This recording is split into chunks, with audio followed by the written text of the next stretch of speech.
Hi, guys. I'm Jeri. I'm Sierra. We're ladies. And we tangent. What's up, everyone? Hello. Don't mind me. I'm just over here like a snake. Jeri is peeling, shedding. bud. Jeri got some sunshine on her. I hope there's no crimes committed around me because my skin will be present at the scene. I am flaking. They will probably call me and be like, explain this. And I'll be like, Officer, I've been losing pounds of skin for Yeah. the last couple days. just look at me, sir. What are you talking about? Yeah, you are shedding. I know. We went on vacation, everybody, together. Together. Because if you're new here, Jeri and I are cousins, so we've gone on family vacation. We've gone on friend vacations together. Well, we went on family vacations when we were Little.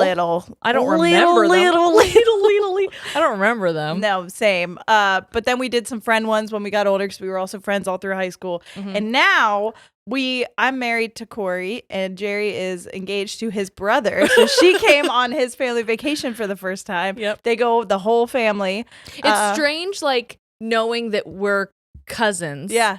But we were there as significant others. I know. That's what I was like, I hope she doesn't mind that I'm not like.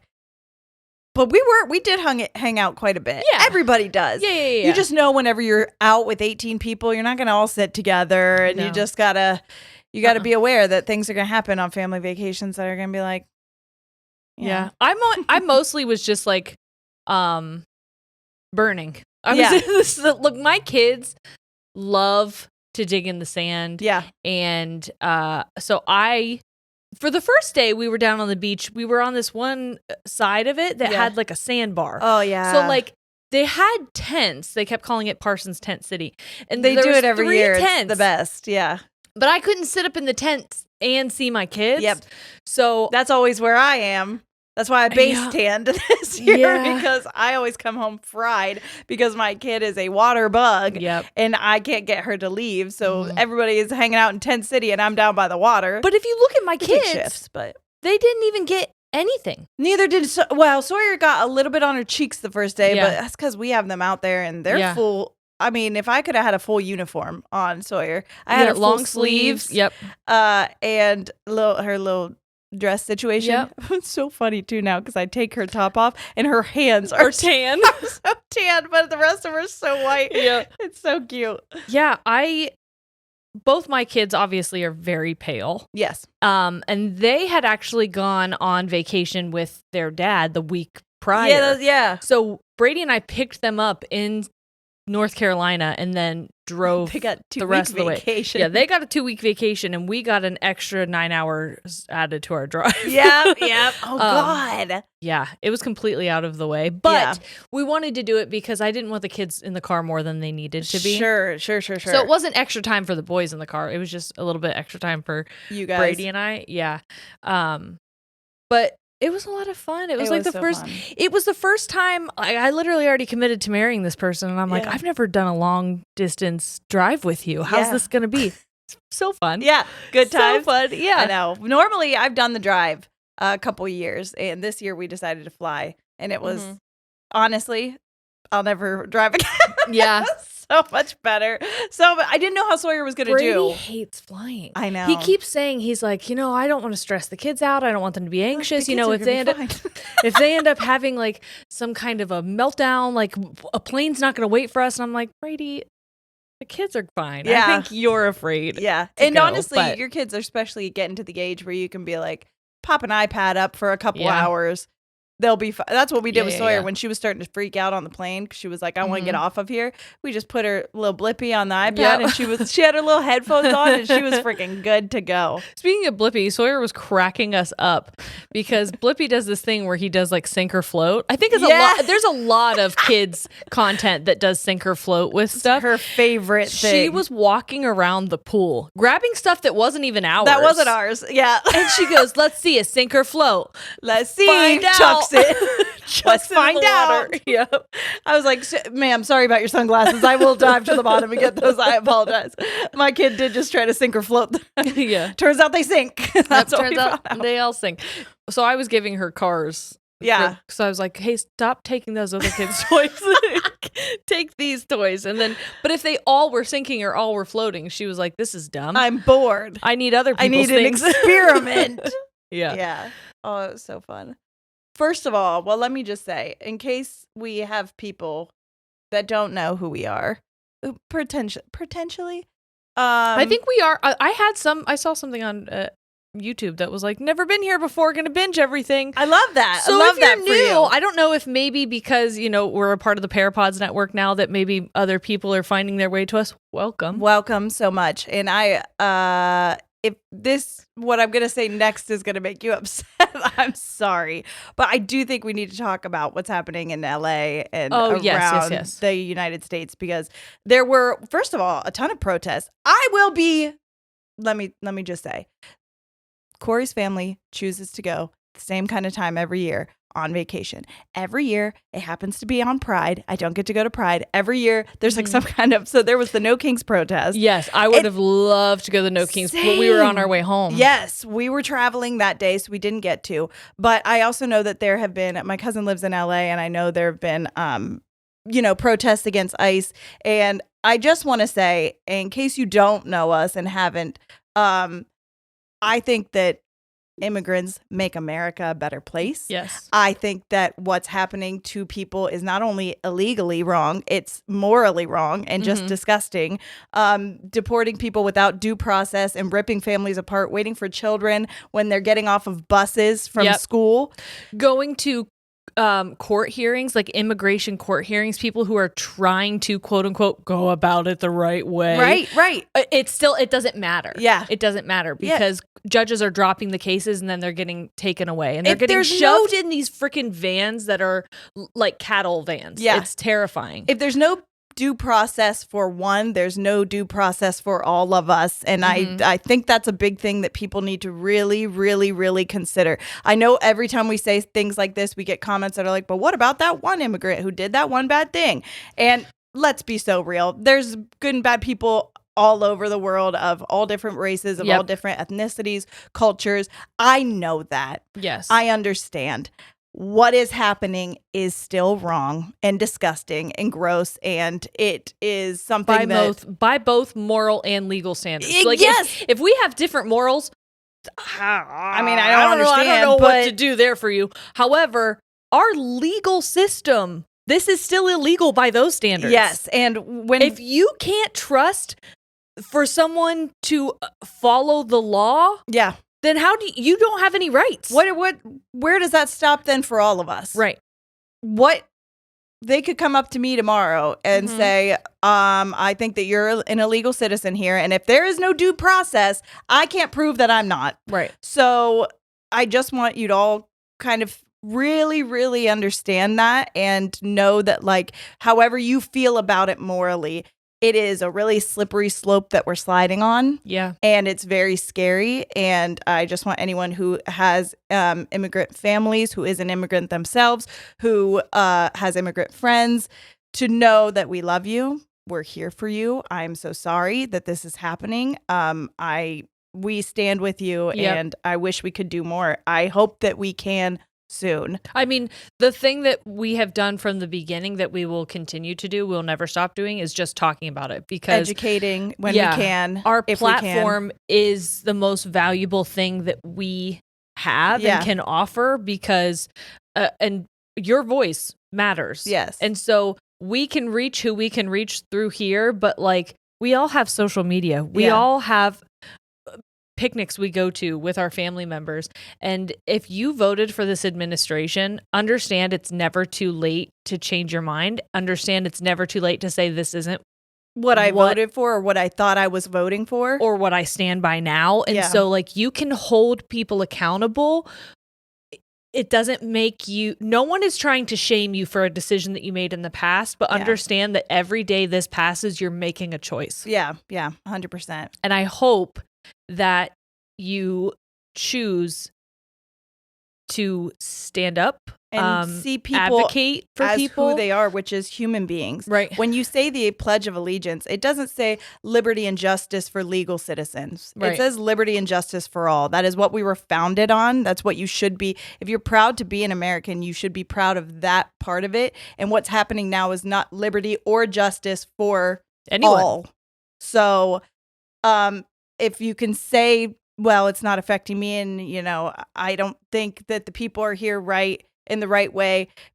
And we've all done things that are not legal. Okay. I was literally arrested before. We joke about it. You guys laughed at the story when I told it. Do you think that means that I should be shipped to another country if maybe my parents came here and I was born here or something like that? You know, I just want people to sometimes put themselves in a different person's shoes and think, let's say the worst thing was happening and we had to flee out of here. Wouldn't you want a safe place to go to for your family? Would you not do anything to protect your family, to protect the people that you love? And if you can say, yeah, I think I would, then maybe we can have a little bit of empathy and just like understanding that if it's not the way you would have done it, maybe you can understand why someone would. Also, can you, like, one of my favorite signs, and I know that it doesn't sink in for people because colonizing has just been a thing forever, but when they say like there is no such thing as an illegal person on stolen land, we quite literally, and I say we because I can't separate myself from whiteness. Regardless of where I stand morally, politically, wherever, I cannot separate myself from whiteness and the privilege that I have from that. So when I say we, do I agree with it? No, but it was we. So when white people came here, they had weapons. And they had power, and they had I'm sorry. No, someone commented something underneath someone saying this and said, they didn't steal it, they fought for it. And I was like, so if I come into your house and we sword fight it out, and I kill you and your whole family, that's my house now, and no repercussions, I'm good. Yes. Like, let's be realistic about what we're saying. Like, these people showed up, and just because they were bigger in size and they had resources, that means that they now get to take this and say that it's theirs.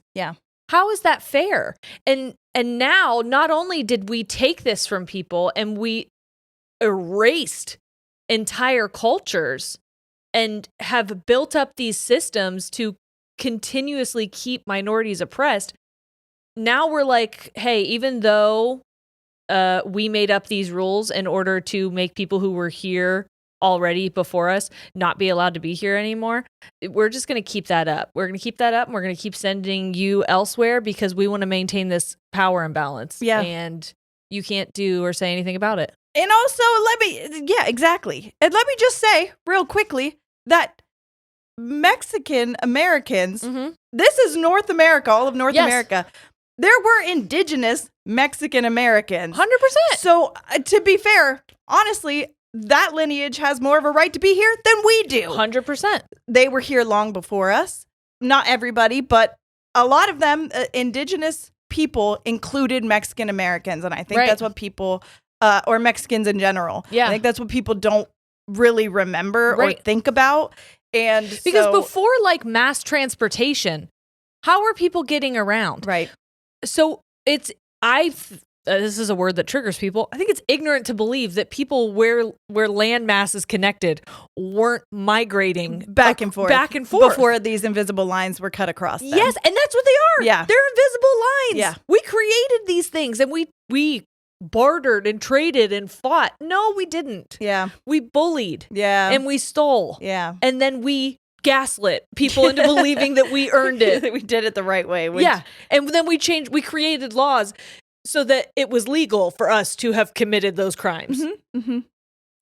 So I just really wanted to say that, you know, I felt like there's so much going on that we could spend hours talking about, just injustices that are happening worldwide. But that is something that I've seen and that's really upset me recently because, you know, my children have immigrant friends that are afraid to go to school. We were in Florida when ICE was coming into Florida, and people that I've known there, because we've gone to the same places, when we went out to eat the one day, was talking about how the cook is afraid to come into work. He's been there for 20 years. That makes me sick. Has a work visa, but is afraid to be ripped from his family. So he's like not been coming into work. And it is just really, really heartbreaking to see that happening when there's people that have been here almost their entire lives. And now it's like goodbye, we're shoving you back to a place that you that's not your home anymore. Not to mention, and I saw this video, and this I don't know if he's a creator or if this one video just happened to go viral, but this one guy who was working in the US, isn't a citizen, was deported by ICE, and he was like, thanks for the week vacation, I'll be back next week. And he was back a week later. And so there's also money being wasted. Yeah. Tax dollars are being wasted on crimes. Yeah. Yeah. We're committing crimes and creating chaos. Yeah. And ripping families apart from each other. Now, this person, I don't know if they have a family or not, or if they just got to like be sent to Mexico and then came back a week later. Yeah. But how much money was wasted on deporting that person who's now here again? Yeah. And also what you just said too, on an illegal process. That's another thing that I want to bring up is if you are an immigrant, have an immigrant in your family, have a friend who is an immigrant or neighbor, anybody, please, please, please tell them to look into their rights. Yes. Because there are things that, they don't have to answer doors unless there's warrants, and just call an immigration lawyer. Know your rights when it comes to this kind of situation, because that is the most, that knowledge is power in these situations. Yeah. So I saw something, oh my God, I can tell that I was driving the last couple days and I didn't take my medication because I keep starting to cry. Yeah. But I saw something, it was a teacher, and they were like, if you wanted me to hand over my students to ICE, then you shouldn't have taught me to take a bullet for them. Yes. And I was like, God. Yeah. Yeah. Holy shit. Yeah. Holy shit. That's exactly it. Mm-hmm. They're not any less people because of their citizenship. Mm-hmm. I saw another thing too, which someone was saying, like, oh, the immigrants are important. They work, they pay taxes, they do this. And even they were if like, they did nothing. They're people. Even if they did nothing. They are people. They matter. Yeah. It does not their matter. Worth to you isn't their worth. Right. They're people. And that's what I want you all to remember. They don't need to prove themselves in order to be here and be worthy of being here and being treated with respect and kindness. Yes. Empathy. Humanity. Yep. Yeah. So I want you guys to know I love you all. That's it. Yeah. That's it. I'm nervous because anytime I know we're going to get backlash, but like it feels like we've met a point where get backlash with shit like this, that says more to me about you than anything. Yeah, because hear what we're saying. This is a hill I will die on. Yeah. And I will feel good about it. Treating people like people. Yes. That's the hill I'm willing to die on. I saw because there were protests on the No Kings protests, which I love that was a thing. Yeah. And I got so emotional every time I saw like mass crowds in the different cities.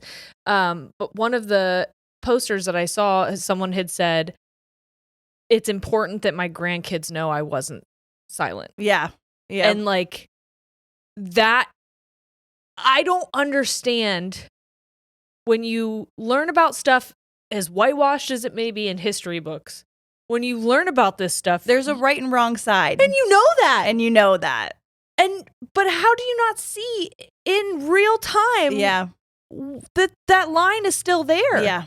Because if we want to talk about things that are like, well, they did this illegally and illegally, you could go back to babe, we could take it back to slavery. Yes. Slavery was legal. Jim Crow was legal. So that's what I'm saying. Redlining legality was legal. Does it equal morality? No. And that's what we really need to use our critical thinking skills and just like our empathetic skills as people to really think, is this something I'm going to be proud to say I supported when I tell my children about it or when they learn about it in school? Yep. And that's it. Because you do go home and you ask, hey, do you remember this happening? I do. Yeah. Are you going to be scared to answer what your position was on that? Yeah. Yeah. So, great point. Yeah. Very good point. Anyway, I'm sorry about that.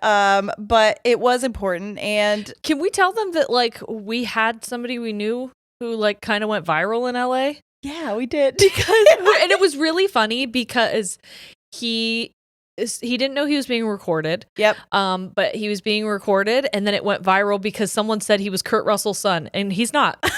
He absolutely is not. Yeah. He went to high school with us. He's literally friends with Corey's older brother, like good friends with him. Yep. He was in a group chat texting him about it the next day. And like, yeah, he was, if there's a video of him, speaking to the National Guard. Yeah. Or was it the ICE? I think it was a mix of ICE and the National Guard. And he was like, is this what you stand for? Are you, kind of exactly what we were just saying. Yeah. But it went very viral. And I did think it was kind of funny that one of the things that happened was he got an adult film actress was like, anything you need. I got you. And I was like, awesome. That's nice. Perks, you know? If you need any more incentive, there you go. To speak out, you weirdos. But now that you said that, now I'm wondering if she did it because she thinks it's Kurt Russell's son. Is that why she said it? I don't know. That is funny. He did kind of look like him. I guess. I didn't see it, but maybe that's just because I know who he is. I think maybe it's just because they both have long hair. Well, one of my friends posted, I knew that he did this. I knew because we were talking about it on vacation. Yep. They were like, hey, did you see he got, can we say his name? I think so. I mean, Aaron is his name. Yeah. But they were like, did you see Aaron's video? It's going viral. He's yelling at ICE. He's at the protest. It's awesome. It's badass. And then I didn't see the video, but I obviously knew it happened. And then I'm scrolling on people's stories, and one of my friends who lives in Seattle had posted it. Yeah. And that's when I realized that it said Kurt Russell's son. And I was like, that's Aaron. That's not Wyatt Russell. What the heck? What the hell? Yeah. And then I'm like, oh, so that's why it went viral, because people thought it was Kurt Russell's son. That's really funny. The point still stands though. Yeah. The point does still stand, but I saw Aaron reposted it and he's like, sorry, Wyatt. Sorry, that was my bad, brother. That's funny as hell. Yeah. I actually didn't see too much, honestly, on my phone. I didn't realize that everything was going down until they brought up that he was speaking there. And then I kind of looked more into it because I was really trying on this vacation to unplug. Yes. And I feel like I did. Yep. I feel like I did really, really well at not getting on, like, I didn't even watch shows that I normally watch. Normally I'll get ready and watch certain things or watch streams, and I was like, I just kind of want to not look at my phone. Jeri was texting me multiple times, and I'm like, my phone's nowhere near me. I apologize. Yeah. Speaking of, is Brady feeling better? A little bit. Because I know that there was a bit of like a touch of illness happening there at the end, or just like snottiness and. Well, no, he was like down for the count, and I mentioned this to my cousin. Was it a cold and flu situation? Yeah, I mentioned this yesterday. My sister has moved home from Arkansas, and so I went to see her and the kids yesterday, and my another one of my cousins was there, and I mentioned that one of the last days of vacation, Brady just got like out of nowhere. And none of us got it, so I don't know what happened. And my cousin who was there, she's a pharmacist, and she was like, that's a thing. She said people who work in really high stress fields, their cortisol levels are so high that when they go on vacation and their cortisol level drops, that's when they get sick. Interesting. Yeah. So I'm like, that makes a lot of sense, because he does have a very high stress job. And that's kind of what happens to you and I when we come back from tour. Yes. That happens on our weeks off from tour a lot. We'll be like, hey, we're sick out of nowhere. And I always thought it was from traveling. I mean, I'm sure it has something to do with it because we're exposed to a lot more, but it would make sense too that it would be from that high stress moment, and then all of a sudden it's like, whoom. Or why you couldn't get over it in the winter. Yes, my God. Done. Oh my God, seriously. Yeah. Wow, that makes so much sense. Yeah, him and Ollie on the last day were down. It's I thought I didn't say this to you, but sure. Is it coming here? I don't think. Okay, it was really slowing down. Well, it probably was going through an intersection, so I was going to make sure it wasn't getting slammed. Whipping it. Okay, makes sense. So I texted Sierra and Susan, Brady and Corey's mom. I was like, hey, do either of you have medication? Because Brady's not feeling well. And I'm freaking out because I know we have to leave in the morning. And you literally have to drive 16-hour drive. So I'm like, oh my hell. So Susan sends me a picture of this Alka-Seltzer stuff. That's what I gave her. She's like, Sierra Cece on there. She goes, Sierra has this. And so because the problem is Jeri was sick so much we had cold and flu whenever we were traveling, that all my cold and flu stuff is gone. Yep. But all I had was one Alka-Seltzer cold and flu, and I was like, this is what I got. This is what I have. The rest of it is like Zofran, anti-nausea, or like the Dramamine, friggin' Colace for if we are all backed up. I had a lot of indigestion. I had belly stuff. Yeah. Well, I went in to check on him because I texted them, put the boys to sleep. And then I went and checked on him and he was passed out. And so I'm texting Susan and I'm like, hey, I just went in and checked on him. He's asleep, but maybe if he wakes up and doesn't feel better, we'll give it in the morning. As I'm typing that, I hear like knock on the door and I open it and she goes, where is he? And I'm like, he's in the bedroom. Do you want to see him? It was like she is mama bear right now. She's like, what's wrong? What's wrong with my baby? So she goes in. I'm like, I go, do you want to go? She goes, does he have a fever? And I was like, I don't think so. You want to go feel his head? And so she walks in and she just starts palming his head. Yeah. And he opens She's also a nurse. Yes. So he opens his eyes and he was like, what the fuck? Because I was not expecting to see my mom. So anyway, he passes back out after I give him the medicine. The door's cracked open still. Sierra comes in. Flying in. Almost screaming. She goes, where's Rowan? Is she here? My niece. Yeah. And I thought, well, nobody could find her. And I didn't realize that her mom and her other aunt went on the beach and took her on for like a little night stroll. Yep. So like I'm in the room with all the guys. Susan is gone. And I was like, hey, where'd Rowan go? And they were like, I don't know. She's not around here. Guys on vacation were just like, I don't know. The women got the kids. Yeah.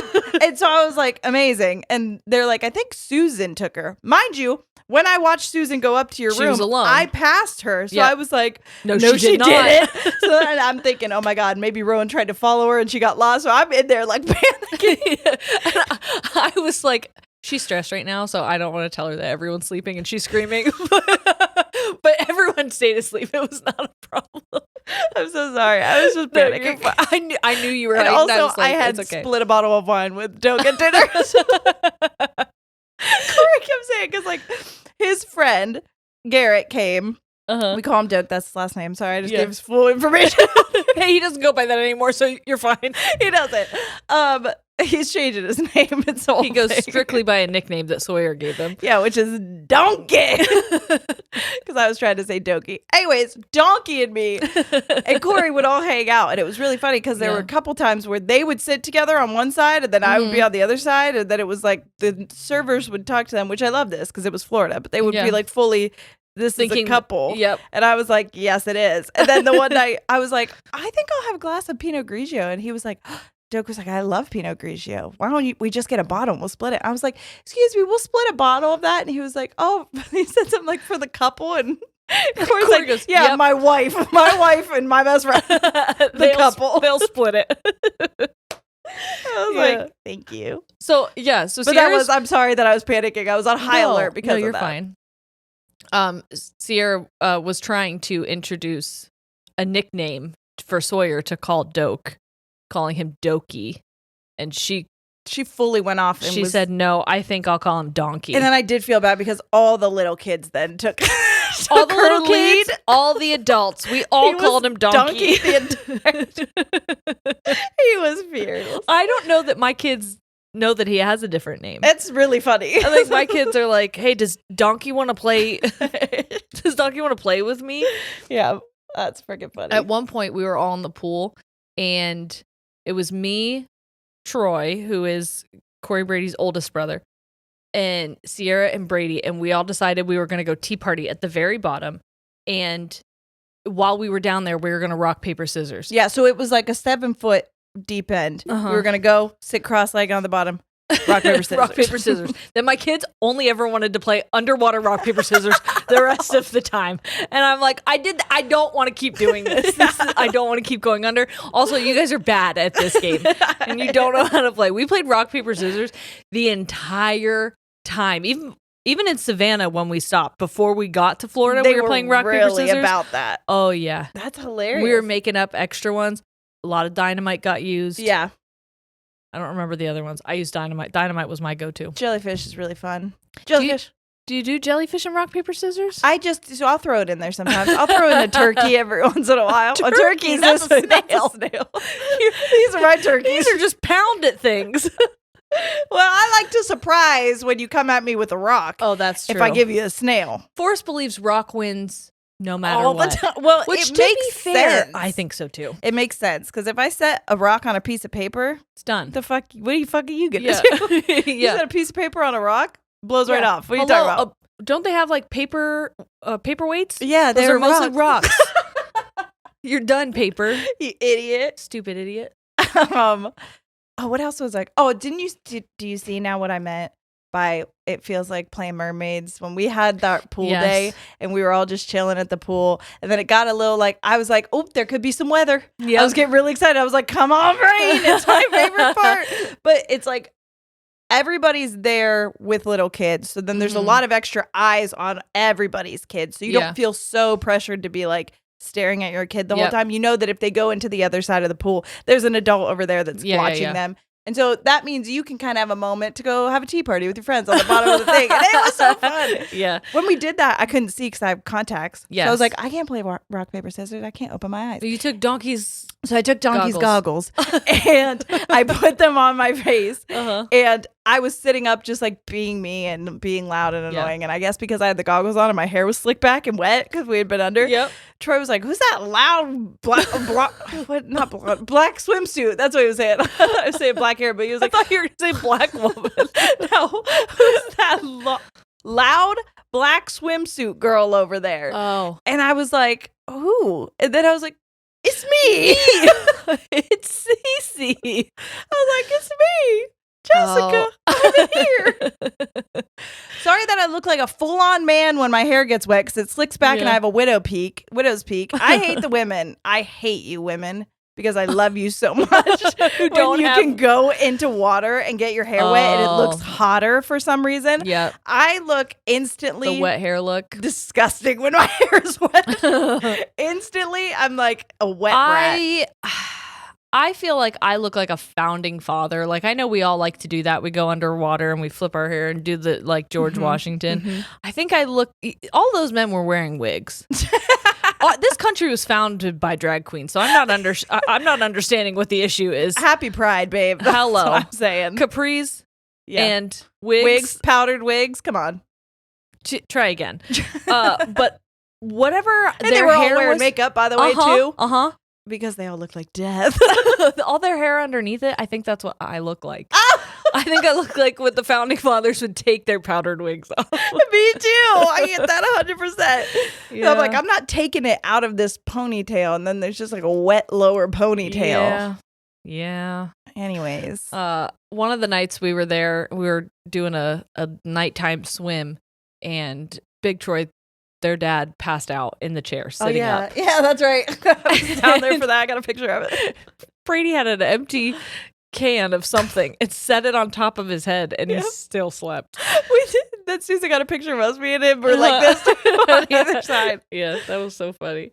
It was a good time. It was one of the best vacations I think I've ever been on. I told you it could be chill. They're very chill. They go with the flow, but it's also like no pressure. No pressure. Yes. So I'm very go with the flow. I'm very like, yeah, whatever. I'll make whatever work. It doesn't matter. Yeah. And it was so nice because Brady and I have not gone on a vacation together, and again, vacationing with kids is also so different. And so, like, he's been an uncle on vacation, but like as a person who's responsible for the kids, like this was his first time, and it was honestly best case scenario. Yeah, it was wonderful, and I almost cried several times just being like, this is so nice. This is really great. Nice. Yeah. And I was thinking about it too, and I'm like, I wonder if like my stress freak out that I had was partially about the wedding, but partially also about feeling afraid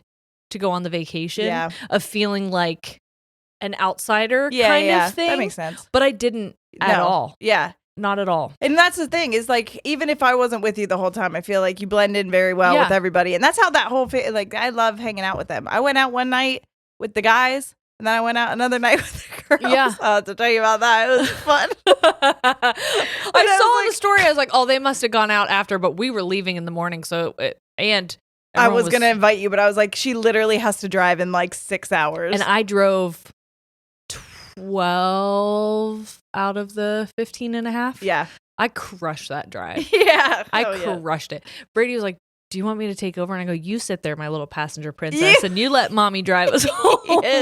He is a passenger princess. Yeah. That's because you take it. I mean, you're a good freaking driver. Thank you so much. I let Jeri drive me everywhere on tour. She takes me all over the place. I don't get in that driver's seat one time. No, I'm a very calm driver. Yeah. I am a very defensive driver, but I also just am like, I'm very aware of everything around me, and I don't get like worked up really easily. No, that's the best thing about it, because especially when you're in a place where it's a new place, or if there's like the one time we were going to Chicago or around Chicago to go to Wisconsin, and there's like 6 lanes, and it's everybody's weaving in and out. You stayed very. I didn't realize that we were in like dangerous situations until we almost got ran into. Yeah, and even then I was like, damn, she handled that well. Okay, period. Well, when we were in Georgia, I have never seen rain like that before. It was the craziest that's the rain. Worst. We had to fly up over it. It stayed the next day, and we had to like have a delay to go home. It was like watching curtains of rain come down. Oh, no.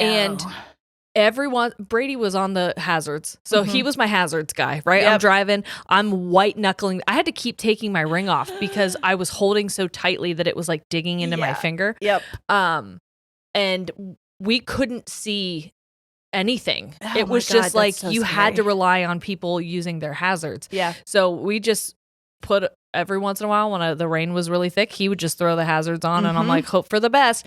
One time we looked behind us and it was black, and then all of a sudden cars would emerge. That's how thick the rain was. You could not see horrifying the road at all. Yeah.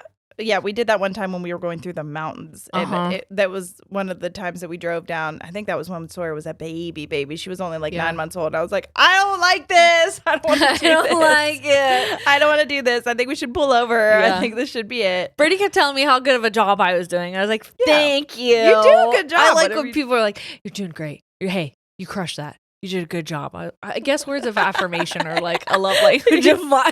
That's very true. But not all the time. I only want them a specific amount of time. Yeah. Don't overdo it. Don't overdo it. Yeah. That's how I feel about all of the forms of love language. Yeah. You're like, I need you to touch me when I want to be touched. Get the fuck away from me when I don't. You're the Goldilocks and the Three Bears situation. It's got to be just right. Yes. Yeah. Good deal. I have something for you. I almost had something for you, but then Brady opened it on the way home. I bought you peach rings. I bought you gas station peach rings. So nice. But then Brady was like, "Oh, what are these?" And he starts eating them, and I was like, "Never mind." That tastes like Sierra. So I hope you're happy. Hope you're happy tasting my cousin's voice right now. Yeah. Which somebody else emailed us that they. Oh, this is so cool. So I will talk about that too. But all I wanted to say is, don't get too excited. I just have we were staying next to a very, very like notoriously haunted place, and I'm gonna tell you the story because of it. I kept seeing somebody in our condo. Oh yeah, we stayed very close to one. But yeah, somebody else emailed us. And they also agree I taste like peanut butter. And I think this is hysterical. I think it's so funny that so many people are telling me that I am like peanut butter. And I don't know if any of you know why that's funny. And I can't tell you. Potentially. I feel like you might have slipped in there. That there are people who I know hate peanut butter. And it is so funny to know that that's what I taste like. And I'm like, that makes a lot of sense. That actually makes so much sense. Yeah. But they said that Sierra tastes like licorice. Licorice, and that my colors, when they hear my voice, black and purple. Black and purple. And mine are red and orange. I love black and purple. Yeah. 2 of my favorites. Yeah. Especially together. Love a black and purple moment. Ugh. They remind me of a cat. Yeah. Do I red and orange? Don't do that. Taste my cat. Tell me how you like kitty. Peach rings. It does. So, we were staying kind of close to a place known as the Haunted Don Cesar Hotel. Okay. And actually, I believe our good friends, Sabrina and Corinne from Two Girls, One Ghost, have stayed there before. Really? Or at least they've talked about staying there. Because last time I went on vacation, Corinne was messaging me and she was like, do you know you're staying close to this hotel? And I was like, okay, that's very interesting. Every time I was in the bathroom, I kept seeing a man out of the corner of my eye. Really? Like, I kept thinking Brady was standing in the doorway, and I would look over, and there was no one there. Was he wearing anything in particular? White? So excited. Oh my God, this is great Really? news. This is great news. So it was like khakis and white. Oh my God. Okay, hold Did on. I see a ghost? I think you might have. So there's a very pink hotel. Yes. In Florida. It's huge. It's known as the Don Cesar Hotel. And it looks like something out of a fairy tale. Genuinely, the architecture, everything is beautiful, and it's right on the beach. Yep. Like, right there. And so here's what happened. At the turn of the century, there was a wealthy young Londoner by the name of Thomas Rowe who traveled to Spain. And when he was traveling to Spain, he met a beautiful Spanish woman there named Lucinda. I love that name. The two of them fell in love on the beachfront of a beautiful pink hotel. And they were vowing to get married and return to their hotel then on their honeymoon and then to vacation thereafter. However, Lucinda's mother didn't approve of the relationship, and she forbid her daughter to ever see Thomas again. Oh, no. Why do I have chills? So he's heartbroken. And he decides, I'm going to America. As one does. I don't know why, but he did it. Okay. As an immigrant, by the way, very interesting. So if you like staying at the Don Cesar Hotel, he's an immigrant. Okay. In 1924, he purchases 80 acres of land in St. Petersburg, Florida. Jesus, okay. Which is crazy. Because how much do you think he paid for that? $2? Probably. Crazy. He probably did rock, paper, scissors for it. He hit him with a turkey and won. He was like, surprise, I won that in a game of cards, actually. Yeah. Just like the Titanic ticket. That's where I was going with that. Anyways. Oh my God, Brady's favorite thing to say when we talk about the Titanic, he goes, I love that movie for the boat. We don't watch it for the love story. We like big boats. Sure. I like the big boat too. Yeah. I like Leonardo's big boat.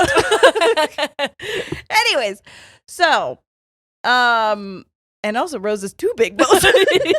Yeah. That's I had to say. Hey, so, I motorboat Rose's big boats. I love her two big motorboats. No, I'm not objectifying women. I love them. Okay. Yeah. Anyways. So he starts designing blueprints he wants this pink palace in the sand, and he designs it, and it's gorgeous. He gets it up and running, and it's amazing. It's got like very Mediterranean architectural styles. Yep. The hotel features stucco balconies, widely arched entryways, a red clay tile roof, and turret-like upper floors, which add to the Don Cesar's fortress-like aura. Okay? Gotcha. It's a hotel. People come to it. They love it. When it's completed, the Don Cesar rose 6 stories above the sand, complete with 110 rooms and baths. A few years down the line, its size was expanded to include 220 rooms, with production costs toppling $1.2 million, which was roughly 300% over budget. Damn. Yikes. He said, I'm going to make it back. Don't even worry about it. He said, that's a small price to pay for my love. Because he wanted her to travel there and find the pink hotel and know that they could be together. Oh my God, it's The Notebook. Yes. You build her this house. Yes. And he was like, if you can make it away from your mom, we can live in this The Notebook? Because the mom also didn't approve of that relationship. Sounds very similar. Okay. So he names it the Don Cesar. Is that his name, or he just picked? No, so basically it was after Don Cesar de Bazan, the protagonist of William Vincent Wallace's Maritana, the opera that he had taken Lucinda to see on their first date. Oh my God. I know. This man had it bad. He loved You got it bad when you built a hotel. Name it after the opera you went to see. Dude. Sad part of the story. The two are never reunited again. Oh my God, he's waiting for her still. Hold on. So here we go. Also, then the hotel, some shit happens, okay? In the hotel. It gets very prestigious guests. F. Scott Fitzgerald stayed there, Clarence Darrow, Al Capone, Lou Gehrig, and even Franklin Roosevelt. Wow. Have all stayed there. But then and even like during the Great Depression, when a lot of other hotels were going under, there was a deal made with the owner of the New York Yankees to house his team at the hotel during their spring training, and it kept the hotel afloat through the Great Depression. Cool. But during World War II, the U.S. Purchased the hotel and briefly converted it to a military hospital. Damn. Okay. Which also where we stay used to be that. I don't know if you know that. I did not. Mm-hmm. So that's what makes me wonder, were you seeing some kind of a military outfit? I don't know. I'll tell you what happened is it felt like this person came and stood in the door. They had it was like a white shirt, untucked, kind of like collared, unbuttoned, but buttoned lower, like chest was out, and then khakis, but it didn't go all the way to the floor. So I don't know if they had pants or shorts. Interesting. Okay. And they seemed like, hey, are you almost done? Interesting. So after the grand opening in 1928, Thomas Rowe ends up spending every single night watching or walking along the shoreline because he is hoping against hope that he will see a ship that is bringing his long-lost lover, or that she will have landed on the ship but will be walking the beach and they could reunite. So he does it every single night. Oh my God. She's over there like, why are you so obsessed with me? Mm-hmm. As the sun comes up and casts its rosy glow over the sea, Rowe would walk up and down the sand in his white Panama suit, thinking only of Lucinda. When he passed away in 1940, he still hadn't heard from her, so they never reunite. But according to Tampa lore, the two seem to enjoy an eternal reunion in the afterlife. So here's a story from one particular older patron that was staying at the hotel, okay? According to his story, the man was staying at the Don Cesar the summer after his wife passed away. So this was a hotel that they went to frequently. They spent their honeymoon there, and then they would go on vacation there all the time to like whatever. So the summer after she dies, he says, this is to his kids, your mom would have wanted me to go. I'm going to go and enjoy our not reunion. What am I trying to say? The anniversary. I'm gonna hit up that Mermaid's Gentleman's Lounge around the corner. She'd also want me to do that. She would. So the sun is starting to go down, and if you don't know, on the Gulf side, the Gulf of Mexico. Gulf of Mexico. Oh my God, that's another funny thing is Sawyer kept calling it the pond. Yeah, she did. She goes, I love the pond. I love the pond. I love the pond. That baby is a water bug, you guys. I literally could have left her in there all day and she would have been the happiest kid in the world. Oh yeah. I had to drag her out of there. If she saw an adult that she knew that was going out into the ocean, she was like, me too. Hold me. Sprinted after them. Yep. Go to Jeri. Go to Jeri. Yep. I was like, sorry, you just had to pee. You're taking her now. Yep. I can't help it. She loved the pond. So basically, the sun is setting. He goes to have a walk, an evening walk, and he sees that like where he would normally go and sit, there's a lot of young people out there. And he's like, I'm trying to have a moment alone. You probably want to cry. I get it. I probably want to cry. And I get that. So he gets in his bathing suit and starts to walk. Okay. He's like, I'm just going to walk on the beach, like toes in the sand. As he's walking, he notices an older couple ahead of him. They walk half in the sand, half in the water. The gentleman wore a white hat and white Panama suit with the pants rolled up. And the lady wore that's why when you were describing this, I was like, you're fucking shitting me. And the lady wore a beautiful pink caftan dress over her bathing suit. The couple had a stately, almost regal air about them. It seemed to him, the gentleman, as if their feet did not touch the earth as they walked. At a second glance, he notices that their feet, in fact, were not touching the earth at all.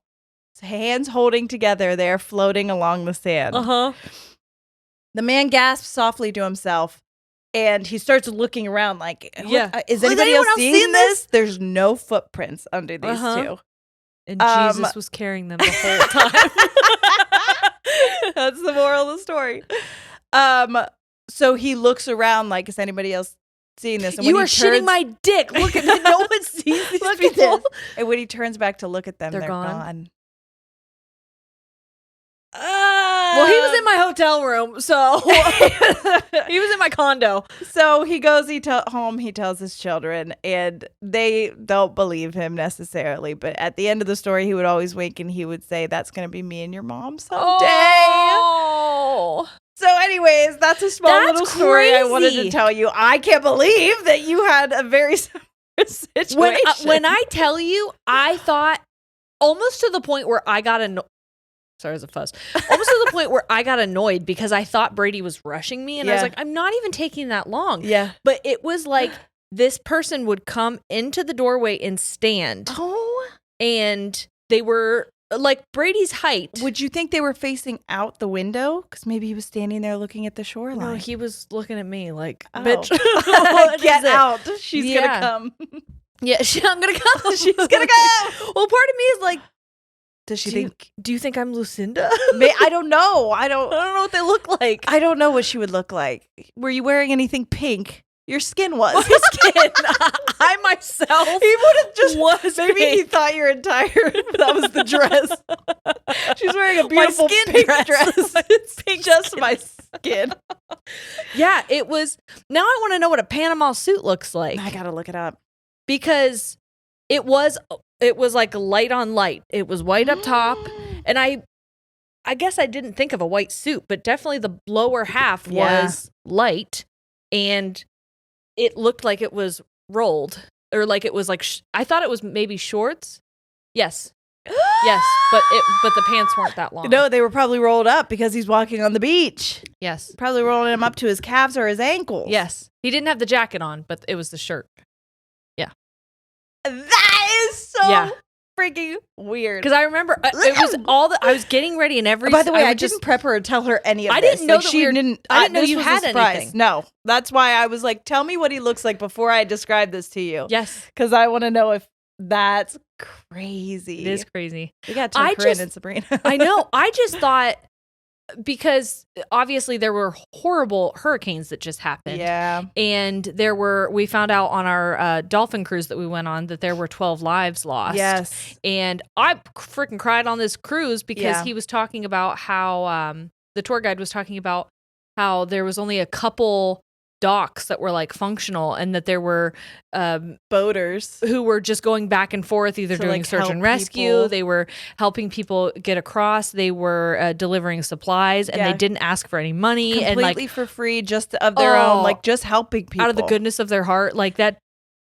It's almost like that's what we should be doing. It's almost like that's the whole point. I almost forgot. This is the whole point. Yeah, and so.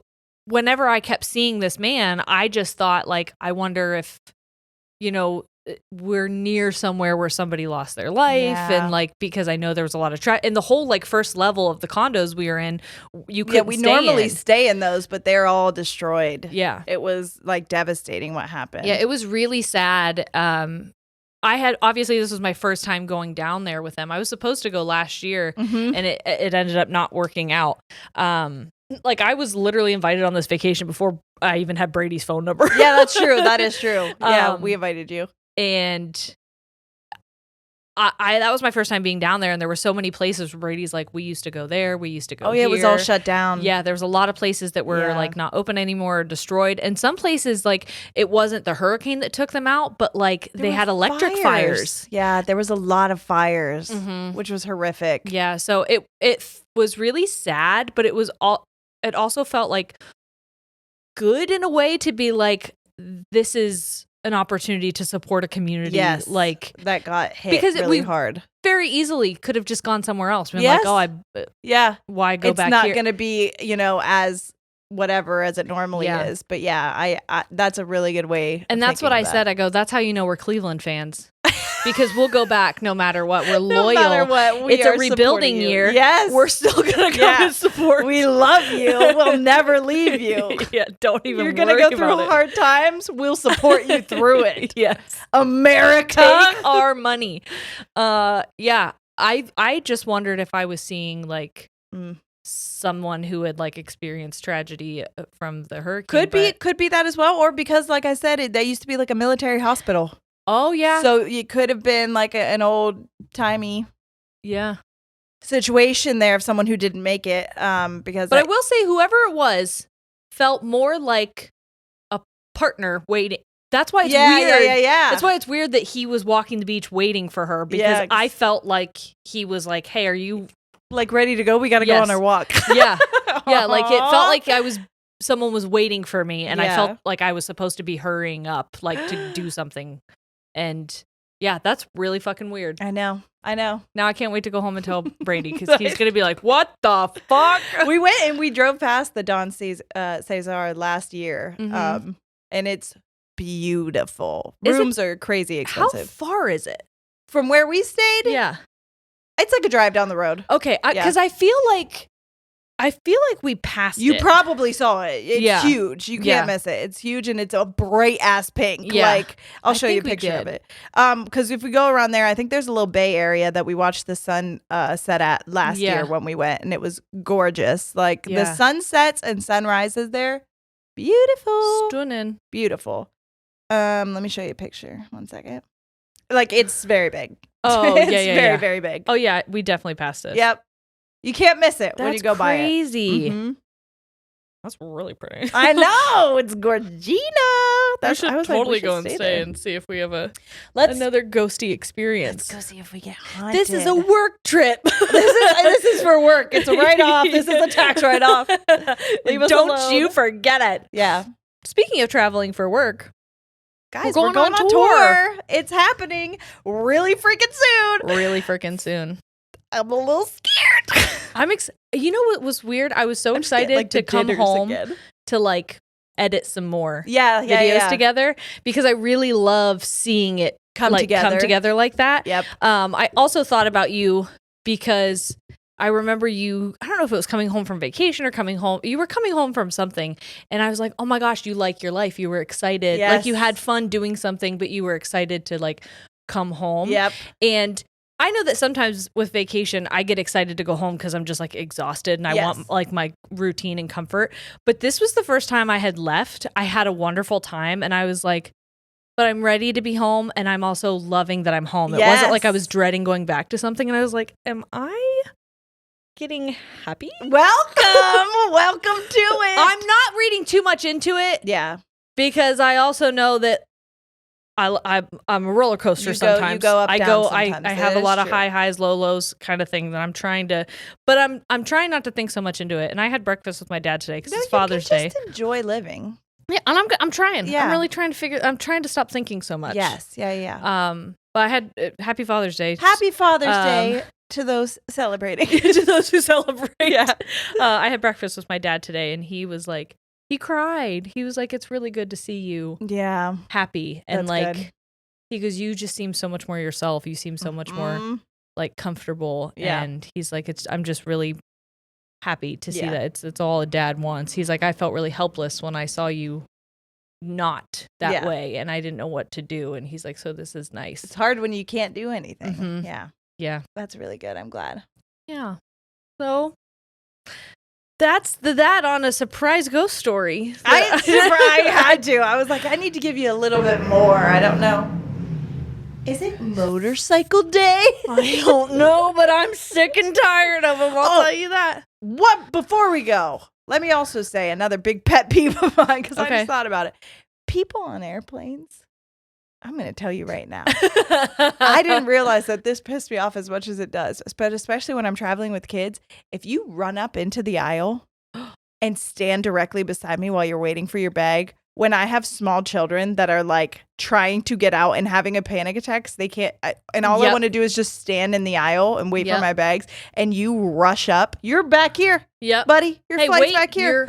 Wait your goddamn turn. Oh my God, that impatience. Flight etiquette. I told Corey what's funny is, for someone who hated flying, and literally I fucking could not stand to fly. I don't want to travel any other way now, but I do. I'm like, I gotta put a book together or something. We need some flight etiquette out there, because I feel like people don't know. You're just gonna start being a different kind of flight attendant, where you just like, your job is strictly about etiquette, not safety necessarily. And then whenever they're done with their thing, I'm gonna be like, and one more, one more announcement. Sit in your fucking seat until it's your turn to go. Yeah. We're gonna single file out of this bitch. If you have a connecting flight with this man didn't. I watched him walk his ass down to his bag check with the rest of us.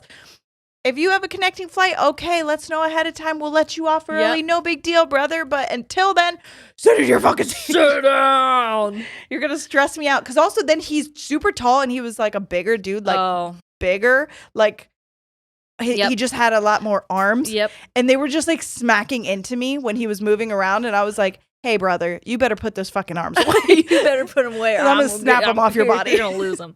You will lose those arms. There's nothing that makes me feel more claustrophobic than a man standing, hovering over top of me as I'm sitting with a toddler on my lap, waiting for the plane to deboard. Oh, I could have screamed. I am not somebody who has road rage, really. I kind of like try and make a joke out of it because that's how I can keep myself calm. So one of the jokes that Brady and I would do is because people in Florida drive like idiots. Oh my God, I know. Absolute idiots. Yeah. If you are from Florida and you drive, what are you doing? Stop doing what you're doing like that because it's silly and it's stressful. But we just started acting like we were directing planes. Oh, go ahead. We would just 2 fingers up. Go ahead. Come on in. Oh, this way. Just guiding. No, sure. Go ahead. Cut me right off. No worries. Oh my God, I was going to tell you this. On the way home, I felt like something spooky was happening. Okay. Because there was this car and it had no mirrors. It was super confusing. Swear to God, Stuart Little drove this car. I am convinced. And so Brady and I are joking about this car. Yeah. Because it was driven by a fake mouse. And it was weaving in and out of traffic. And I'm like, something's up with that car. That car is strange. 3 miles down the road, it's off, pulled on the side of the road with its front end up. Okay. Something's up with the engine. Then this cube, this lunchbox on wheels. I thought you were going to say it was driven by no one. No. This lunchbox on wheels is coming. And now Brady and I are making fun of this cube of a car. Sure. If you drive a cube of a car, I'm sorry, your car looks dumb. Your car looks funny as fuck. I don't know. That's not my fault. And we were joking. I hope that it's practical because it looks silly. It does look silly. After we're done making fun of it, 3 miles up the road, it's off the side of the road. You guys stop. I know. And then we're driving and there's all these motorcycles and there's these 2 guys, they went really, really fast. And there was a third person and they were coming up on the rear end and then we were like kind of joking about that guy. I was like, hey, wait, guys, wait up for me. I can't go that fast. Motorcycle on the side of the road a few miles up. I was like, we have to quit doing this because I feel responsible. I feel like we're accidentally like making these all shut down. Somehow. Yes. He's like, well, I hope not. Like that makes me nervous. I go, why? This car's fine and it will make it home in one piece. There's nothing silly about this car at all. Not at all. We will be fine. And we were. That's good. That's amazing. Yeah. So anyway, lots of ghosty experiences for me, I guess. I love it. Supernaturally. I can't wait to have more. Yeah. Oh, speaking of tour, ladiesandtangents.com. Yeah, go look up those tickets. Florida. Yes, Florida. We came to you. You come Georgia. To us. Come on. There's another one. That's not doing too hot. Alabama. I know there's an Alabama. Yeah. Huntsville. Where you at? I don't actually know if you're doing well or not. I'm just making this up. I think those are the ones that I noticed are the lowest. Yeah, but there's a lot of other ones that are like 70% of the way sold out. Yeah. So like just if you're on the fence, get it. Yeah. Okay? Yeah. Don't be someone who's like, I missed it. Because they sold out. Some of them sold out. And then we had people that were like, damn, I was waiting until like the day before to see if I could go or not. And then we were like, sorry. We can't help you. I really apologize. Yeah. Anyway, we love you so much, guys. Thanks for hanging out. And we'll see you next week. All right. We're out. Goodbye.